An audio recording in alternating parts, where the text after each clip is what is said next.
اللهم صل على سيدنا محمد وعلى آله وصحبه دعوت ہدایت کی ایک ہنسی شفق لے کر میرے مصطفیٰ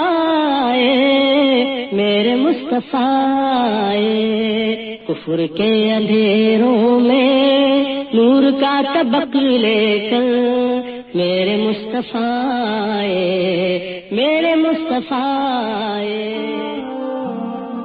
الرحیق المختوم ایپیسوڈ 31 اسلامی لشکر کا بقیہ سفر۔ اس کے بعد رسول اللہ صلی اللہ علیہ وسلم زعفران سے آگے بڑھے اور چند پہاڑی موڑ سے گزر کر جنہیں اسافر کہا جاتا ہے دیت نامی ایک آبادی میں اترے اور حنان نامی پہاڑ نما تودے کو دائیں ہاتھ چھوڑ دیا اور اس کے بعد بدر کے قریب نزول فرمایا۔ جاسوسی کا اقدام۔ یہاں پہنچ کر رسول اللہ صلی اللہ علیہ وسلم نے اپنے رفیق غار حضرت ابو بکر کو ہمراہ لیا اور خود فراہمی اطلاعات کے لیے نکل پڑے۔ ابھی دور ہی سے مکی لشکر کے کیمپ کا جائزہ لے رہے تھے، ایک بوڑھا عرب مل گیا۔ رسول اللہ صلی اللہ علیہ وسلم نے اس سے قریش اور محمد و اصحاب محمد کا حال دریافت کیا صلی اللہ علیہ وسلم۔ دونوں لشکروں کے متعلق پوچھنے کا مقصد یہ تھا کہ آپ کی شخصیت پر پردہ پڑا رہے، لیکن بوڑھے نے کہا جب تک تم لوگ یہ نہیں بتاؤ گے کہ تمہارا تعلق کس قوم سے ہے میں بھی کچھ نہیں بتاؤں گا۔ رسول اللہ صلی اللہ علیہ وسلم نے فرمایا جب تم ہمیں بتا دو گے تو ہم بھی تمہیں بتا دیں گے۔ اس نے کہا اچھا تو یہ اس کے بدلے ہے؟ آپ نے فرمایا ہاں۔ اس نے کہا مجھے معلوم ہوا ہے کہ محمد اور ان کے ساتھی فلاں روز نکلے ہیں صلی اللہ علیہ وسلم۔ اگر مجھے بتانے والے نے صحیح بتایا ہے آج وہ لوگ فلاں جگہ ہوں گے، اور ٹھیک اسی جگہ کی نشاندہی کی جہاں اس وقت مدینے کا لشکر تھا۔ اور مجھے یہ بھی معلوم ہوا ہے کہ قریش فلاں دن نکلے ہیں۔ اگر خبر دینے والے نے صحیح خبر دی ہے تو وہ آج فلاں جگہ ہوں گے، اور ٹھیک اسی جگہ کا نام لیا جہاں اس وقت مکے کا لشکر تھا۔ جب بوڑھا اپنی بات کہہ چکا تو بولا اچھا اب یہ بتاؤ کہ تم دونوں کس سے ہو؟ رسول اللہ صلی اللہ علیہ وسلم نے فرمایا ہم لوگ پانی سے ہیں، اور یہ کہہ کر واپس چل پڑے۔ بوڑھا بکتا رہا پانی سے ہے؟ کیا عراق کے پانی سے ہے؟ لشکر مکہ کے بارے میں اہم معلومات کا حصول۔ اسی روز شام کو آپ صلی اللہ علیہ وسلم نے دشمن کے حالات کا پتہ لگانے کے لیے نئے سرے سے جاسوسی دستہ روانہ فرمایا۔ اس کارروائی کے لیے مہاجرین کے 3 قائد علی بن ابی طالب، زبیر بن عوام اور سعد بن ابی وقاص صحابہ اکرام کی ایک جماعت کے ہمراہ روانہ ہوئے۔ یہ لوگ سیدھے بدر کے چشمے پر پہنچے۔ وہاں 2 غلام مکی لشکر کے لیے پانی بھر رہے تھے، انہیں گرفتار کر لیا اور رسول اللہ صلی اللہ علیہ وسلم کی خدمت میں حاضر کیا۔ اس وقت آپ نماز پڑھ رہے تھے۔ صحابہ نے ان دونوں سے حالات دریافت کیے۔ انہوں نے کہا ہم قریش کے سکے ہیں، انہوں نے ہمیں پانی بھرنے کے لیے بھیجا ہے۔ قوم کو یہ جواب پسند نہ آیا۔ انہیں توقع تھی کہ یہ دونوں ابو سفیان کے آدمی ہوں گے، کیونکہ ان کے دلوں میں اب بھی بچی کچھ آرزو رہ گئی تھی کہ قافلے پر غلبہ حاصل ہو۔ چنانچہ صحابہ نے ان دونوں کی ذرا سخت پٹائی کر دی اور انہوں نے مجبور ہو کر کہہ دیا کہ ہاں ہم ابو سفیان کے آدمی ہیں۔ اس کے بعد مارنے والوں نے ہاتھ روک لیا۔ رسول اللہ صلی اللہ علیہ وسلم نماز سے فارغ ہوئے تو ناراضی سے فرمایا جب ان دونوں نے صحیح بات بتائی تو آپ لوگوں نے پٹائی کر دی، اور جب جھوٹ کہا تو چھوڑ دیا۔ اللہ کی قسم ان دونوں نے صحیح کہا تھا کہ یہ قریش کے آدمی ہیں۔ اس کے بعد آپ نے ان دونوں غلاموں سے فرمایا اچھا اب مجھے قریش کے متعلق بتاؤ۔ انہوں نے کہا یہ ٹیلا جو وادی کے آخری دہانے پر دکھائی دے رہا ہے قریش اسی کے پیچھے ہیں۔ آپ نے دریافت فرمایا لوگ کتنے ہیں؟ انہوں نے کہا بہت ہیں۔ آپ صلی اللہ علیہ وسلم نے پوچھا تعداد کتنی ہے؟ انہوں نے کہا ہمیں معلوم نہیں۔ آپ صلی اللہ علیہ وسلم نے فرمایا روزانہ کتنے اونٹ ذبح کرتے ہیں؟ انہوں نے کہا ایک دن 9 اور ایک دن 10۔ آپ صلی اللہ علیہ وسلم نے فرمایا تب لوگوں کی تعداد 900 اور 1000 کے درمیان ہے۔ پھر آپ صلی اللہ علیہ وسلم نے پوچھا ان کے اندر معززین قریش میں سے کون کون ہے؟ انہوں نے کہا ربیعہ کے دونوں صاحبزادے عتبہ اور شیبہ اور ابو البختری بن ہشام، حکیم بن حزام، نوفل بن قویلد، حارث بن عامر، تیمہ بن عدی، نظر بن حارث، زما بن اسود، ابو جہل بن ہشام، امیہ بن خلف اور مزید کچھ لوگوں کے نام گنوائے۔ رسول اللہ صلی اللہ علیہ وسلم نے صحابہ کی طرف متوجہ ہو کر فرمایا مکہ نے اپنے جگر کے ٹکڑوں کو تمہارے پاس لا کر ڈال دیا ہے۔ باران رحمت کا نزول۔ اللہ عز و جل نے اسی رات ایک بارش نازل فرمائی جو مشرکین پر موسلا دھار برسی اور ان کی پیش قدمی میں رکاوٹ بن گئی، لیکن مسلمانوں پر پھوار بن کر برسی اور انہیں پاک کر دیا۔ شیطان کی گندگی یعنی بزدلی دور کر دی اور زمین کو ہموار کر دیا۔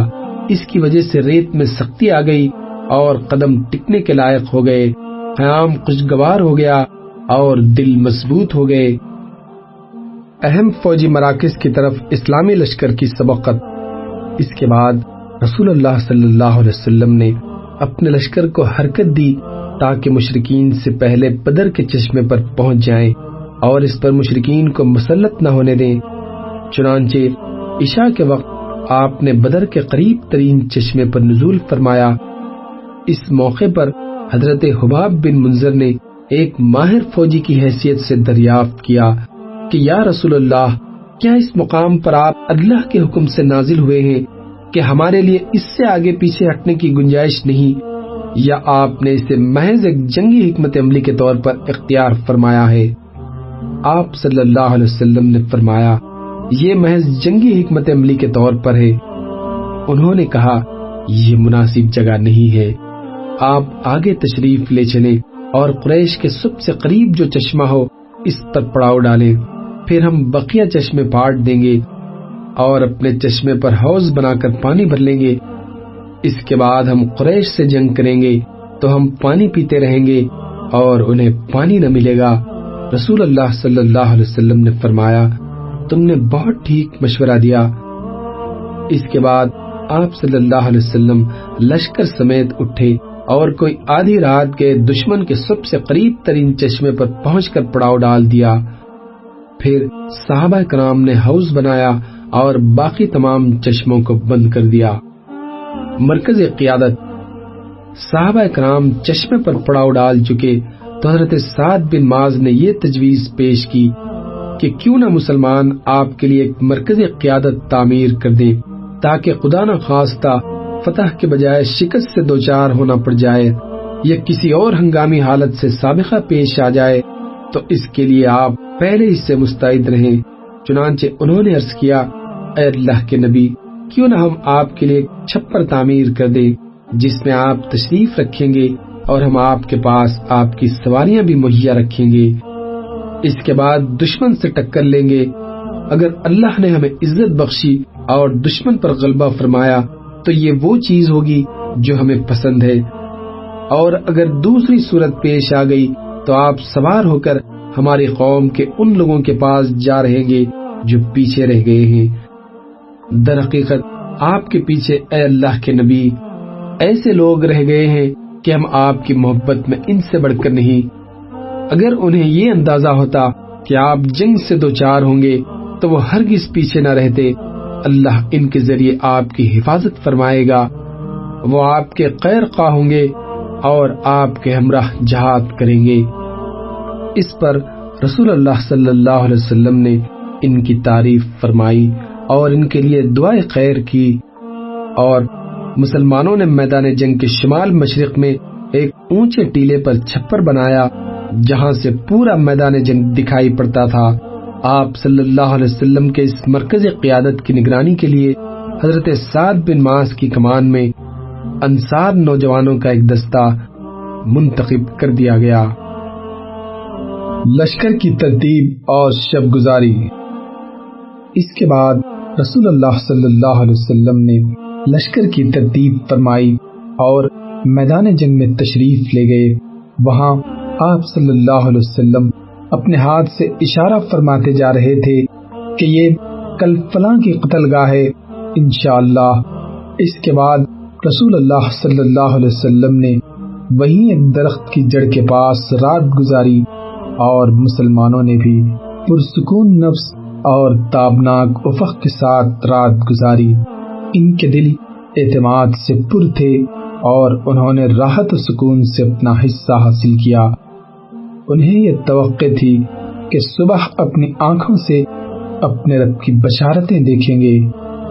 جب اللہ تم پر اپنی طرف سے امن و بے خوفی کے طور پر نیند طاری کر رہا تھا اور تم پر آسمان سے پانی برسا رہا تھا تاکہ تمہیں اس کے ذریعے پاک کر دے اور تم سے شیطان کی گندگی دور کر دے اور تمہارے دل مضبوط کر دے اور تمہارے قدم جما دے۔ یہ رات جمعہ 17 رمضان 2 ہجری کی رات تھی اور آپ اس مہینے کی 8 یا 12 تاریخ کو مدینے سے روانہ ہوئے تھے۔ میدان جنگ میں مکی لشکر کی آمد اور ان کا باہمی اختلاف۔ دوسری طرف قریش نے وادی کے دہانے کے باہر اپنے کیمپ میں رات گزاری اور صبح اپنے تمام دستوں سمیت ٹیلے سے اتر کر بدر کی جانب روانہ ہوئے۔ ایک گروہ رسول اللہ صلی اللہ علیہ وسلم کے حوض کی جانب بڑھا۔ آپ صلی اللہ علیہ وسلم نے فرمایا انہیں چھوڑ دو، مگر ان میں سے جس نے بھی پانی پیا وہ اس جنگ میں مارا گیا، صرف حکیم بن حزام باقی بچا جو بعد میں مسلمان ہوا اور بہت اچھا مسلمان ہوا۔ اس کا دستور تھا کہ جب بہت پختہ قسم کھانی ہوتی کہتا لا والذی نجانی من یوم البدر، قسم ہے اس ذات کی جس نے مجھے بدر کے دن سے نجات دی۔ بہرحال جب قریش مطمئن ہو چکے تو انہوں نے مدنی لشکر کی قوت کا اندازہ لگانے کے لیے عمیر نے گھوڑے پر سوار ہو کر لشکر کا چکر لگایا، پھر واپس جا کر بولا کچھ کم یا کچھ زیادہ 300 آدمی ہیں، لیکن ذرا ٹھہرو میں دیکھ لوں ان کی کمین گاہ یا کمک تو نہیں۔ اس کے بعد وہ وادی میں گھوڑا دوڑاتا ہوا دور تک نکل گیا، لیکن اسے کچھ دکھائی نہ پڑا۔ چنانچہ اس نے واپس جا کر کہا میں نے کچھ پایا تو نہیں، لیکن اے قریش کے لوگوں، میں نے بلائیں دیکھی ہیں جو موت کو لادے ہوئے ہیں۔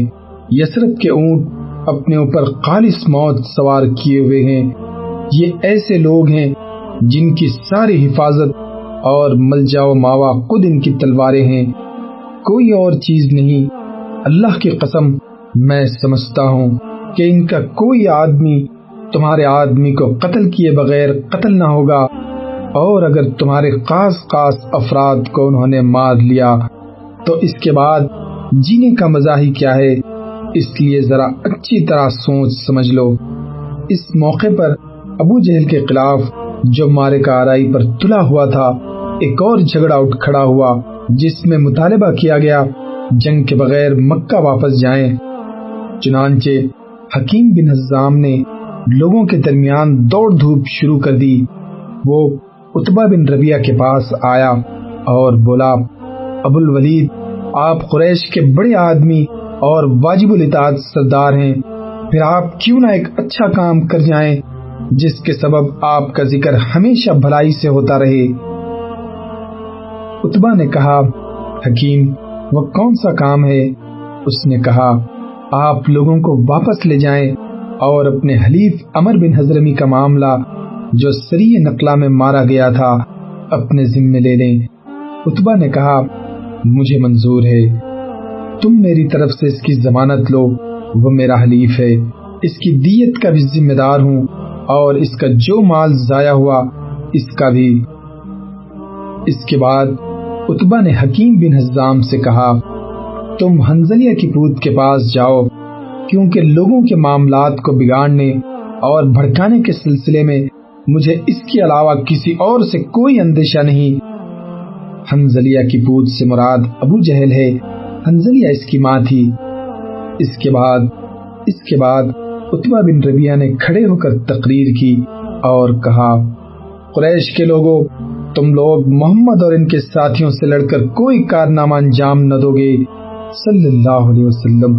اللہ کی قسم، اگر تم نے انہیں مار لیا تو صرف ایسے ہی چہرے دکھائی پڑیں گے جنہیں دیکھنا پسند نہ ہوگا، کیونکہ آدمی نے اپنے چچیرے بھائی کو یا کالا زاد بھائی کو یا اپنے ہی کنبے قبیلے کے کسی آدمی کو قتل کیا ہوگا۔ اس لیے چلے چلو اور محمد اور سارے عرب سے کنارہ کش ہو رہو صلی اللہ علیہ وسلم۔